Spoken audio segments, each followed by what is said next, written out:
So by 1994, and it was later confirmed to us later in 94 and 95, that when Rockefeller hosted the Clintons, and there's that famous picture of Hillary Clinton holding the book about extraterrestrial intelligence at the Rockefeller Ranch when they were visiting out there. You know, yeah. Okay, so she actually is the one who stood up and stopped the briefing and said it's too dangerous. We're not going to pursue this. And ultimately, politicians are going to put their finger in the air and they're going to see which way the winds are blowing and see what they can benefit from. They saw this as a lose-lose situation. In other words, it was a situation where if they were to push on this, they would be stepping on some very big toes. Very, very big toes. How big? Several $100 trillion of world economic activity. Now let me back this up now. So the how is hard for some people to wrap their mind around when it comes to this kind of secrecy, but the why is the pièce de résistance. Because if you look at what these projects that are unacknowledged special access projects are doing, what they really have been doing has been trying to acquire, as this top secret Canadian document, the Wilbur Smith document in 1951 states, the modus operandi, the mechanism of action of these extraterrestrial vehicles, meaning the technology, the science and technology. Because if you're interstellar, you're not using Exxon Jet A fuel. You're not using a rocket like SpaceX and Virgin Galactic is using. You're not using something like the space shuttle. You're using some technologies that are the trans-dimensional end of physics, very high energy electromagnetic field propulsion systems that allow you to drop out of 3D space and appear at another point in space by going through other dimensions. Okay? Now, you can do that without going trans-dimensional by just creating energy from the so-called zero-point field and creating an anti-gravity effect, so you have lifters so that you can go 100,000 miles per hour and make a right-hand turn with no deceleration effect because you've created a bubble in space-time that corrects for one gravity. That's what a lot of the, quote, UFOs are that people see being test flown out near Nellis and the Dugway Proving Grounds in Utah, and et cetera and so on. We mastered gravity control October 1954. I was not a twinkle in my father's eye. Most of you weren't born at that point. I wasn't. And that is when we mastered gravity control. How do I know this? The third highest ranking official at the Naval Research Labs, the largest defense lab for the Department of Defense here in Washington, has been a friend for years, and he was in the vault and saw the documentation for this, unredacted because it's all the original documents, and that was the date. So we have not needed jet engines, rockets, oil, gas, public utilities, surface roads, think about this, steamships, internal combustion engines of any sort for at least 60 years. And if you really go back to the earlier part of the century, we're just plain free energy from Tesla type things, 100 years. But you're stepping on a stockpile of money and commodities and mineral wealth being traded, oil, coal, other uranium, that's worth, in the aggregate, several $100 trillion. The US federal budget is $3 or $4 trillion. And if you take out entitlements and things that are mandatory, it's a fraction of that. So it's the tail is wagging the dog here. So the financial interest, the petrodollar interest, the big commodity trading firms like Goldman Sachs, and the big money folks, that's where the action is. And those are the masters. Not the president, not the Congress, not the UN Secretary General, certainly, not the Prime Minister of England, etc. So let's just pull the mask off and just admit that we're living in a period of petro-oligarchs kleptocrats, klepto meaning theft, like a kleptomaniac, kleptocrats, and that this sort of myth of free markets and a free society and an open and free democracy is just a myth. Because our democracy was hijacked decades ago.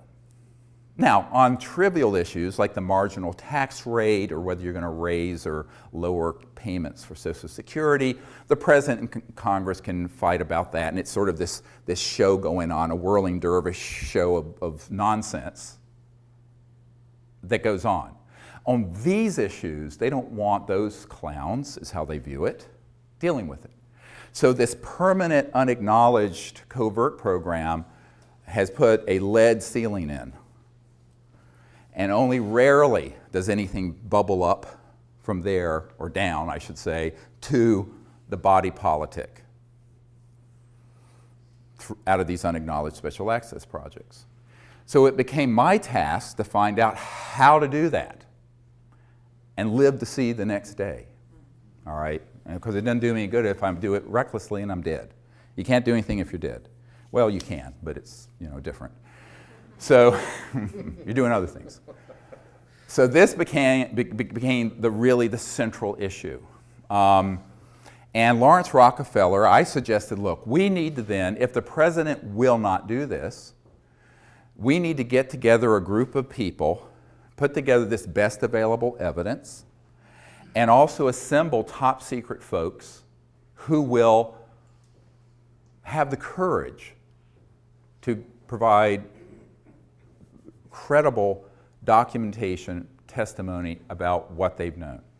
So I suggested and organized a meeting at a Asilomar facility near Monterey, California in June of 1995. Edgar Mitchell was there with me, Marina Popovich, who was a very renowned cosmonaut in the Soviet Union, some KGB officers were there, and some of the early Disclosure Project witnesses were there. Now this is 95, this is 20 years ago. And Lawrence paid for it, and Lawrence Rockefeller said, look, I will totally support doing this. And when I was with him at the ranch, I said, well, why don't you take a public leadership in this? I was talking to him out on his deck with the beautiful Remington Native American sculpture that's, the Native American on horseback, the very famous. Of course, they have the original of everything. And I said, I need your help. He says, oh no, it's too dangerous for me.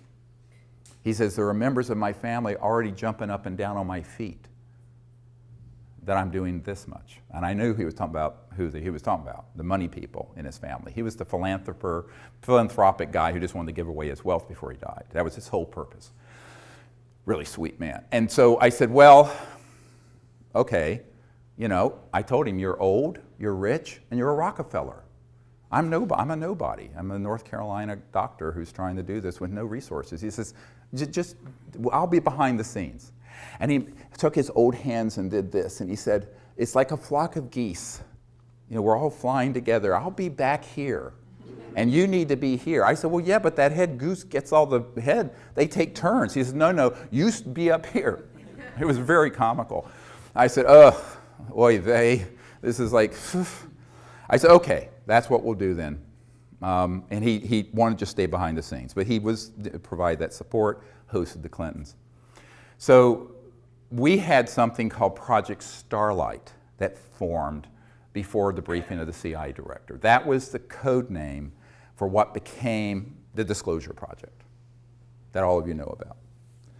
And Project Starlight, with the AP, the Associated Press sued the Clinton Library and got those documents. Those documents are in my first book.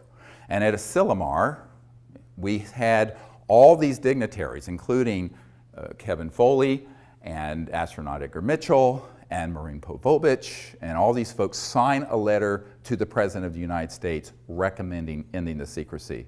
It's in my first book. Buy it, get it, see it, read it. And that, however, was the Associated Press a couple years ago sued the Clinton Library and got those documents, and they put them out on the internet. Now, At this point, we knew by 95, the president, with all the cajoling we could do, with all the work Lawrence was doing behind the scene, hosting Bill and Hillary at the JY Ranch for their vacations.